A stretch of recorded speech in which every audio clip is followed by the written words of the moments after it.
We in the North already suffer from high heating costs, carbon taxes, and unregulated gas pump gouging. How will the Green Party plan to add more carbon tax, lower my costs, yet not add to corporate bottom line? How will you regulate and enforce anything without increasing the already bloated, self-serving government that sucks the life spirit out of true Canadians? He's not happy. No, and here's the thing. You could sit back and do nothing, as Mr. Harper plans to do, and it's not going to hold back the seas of rising fossil fuel prices. There's fluctuations, of course. We're seeing with the stock market uncertainty, of which we've just been discussing, I imagine oil prices will go down a bit. But we've gone a long way from when we were all shocked in 1970 with a $30 a barrel of oil. So we know that if we do nothing, energy prices will continue to rise based on fossil fuel prices. If we do nothing, Canadians will suffer increased energy poverty. At the same time, if we do nothing, we'll be contributing to a global insecurity through the carbon and the climate crisis that Canadians can only just begin to imagine, but about which they're very concerned.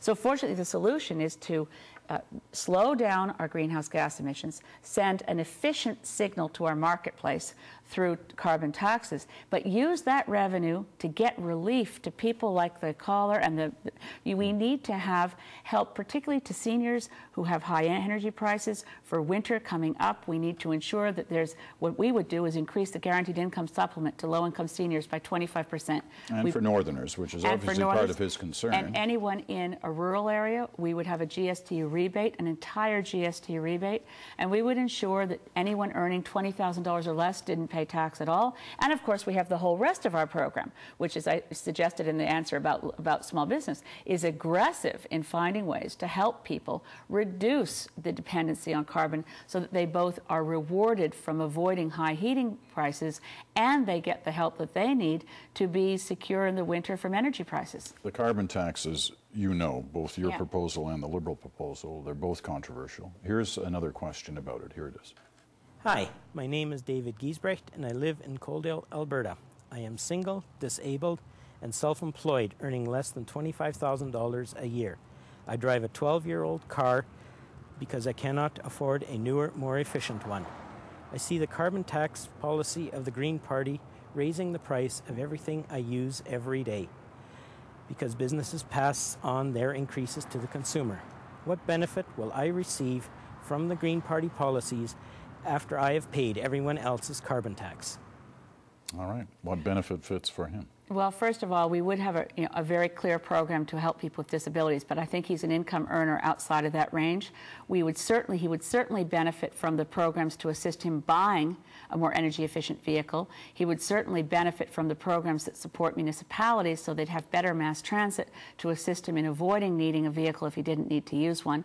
We would also be reducing corporate tax rates, which, depending on if he is incorporated as opposed to just self-employed without a corporate status, would reduce his tax rates. So overall, our goal is to ensure that Canadians, particularly those in greatest need and facing real pain right now from higher energy prices, get the relief they need. And there's a couple of different categories of ways in which that would happen.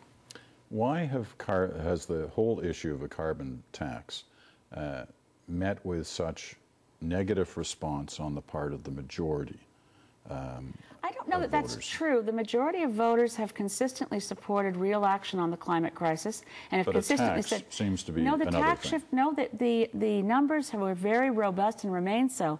But in this election campaign, and even before the election happened, let's face it, in the spring, Mr. Harper started unleashing his first round of attack ads. The interesting thing, and very frustrating for me, is that an issue that's fundamentally about the climate crisis, which I've been working on for the last 22 years since I started working on it in government. Here we are discussing the fate of our children's future, and we're arguing about attacking one of the programs that's actually pretty good, not as good as ours, instead of hearing, well, what's your solution then, Mr. Harper? But that's what I mean in terms of the debate. Why has your side seemingly been losing on that debate? I don't think we're losing, but we're up against millions and millions of dollars, and Mr. Harper's cynical approach to come out all guns blazing. His Minister of Environment, John Baird, when I met with John Baird quite a while back when we were trying to exchange ideas, and I said, this makes sense. Every economist in Canada, right up to Don Drummond at TD Bank, senior economist, says a carbon tax makes sense. Why don't you do it, John? It makes sense. And he just laughed. He literally laughed in my face and said, you do it, you'll lose. And the minute he started attacking in the House of Commons, calling it the mother of all taxes, well, you can turn around and say it's the mother of all tax cuts.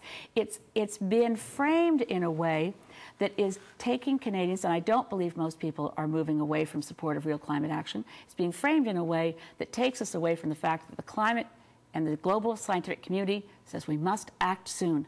Okay, quick last question.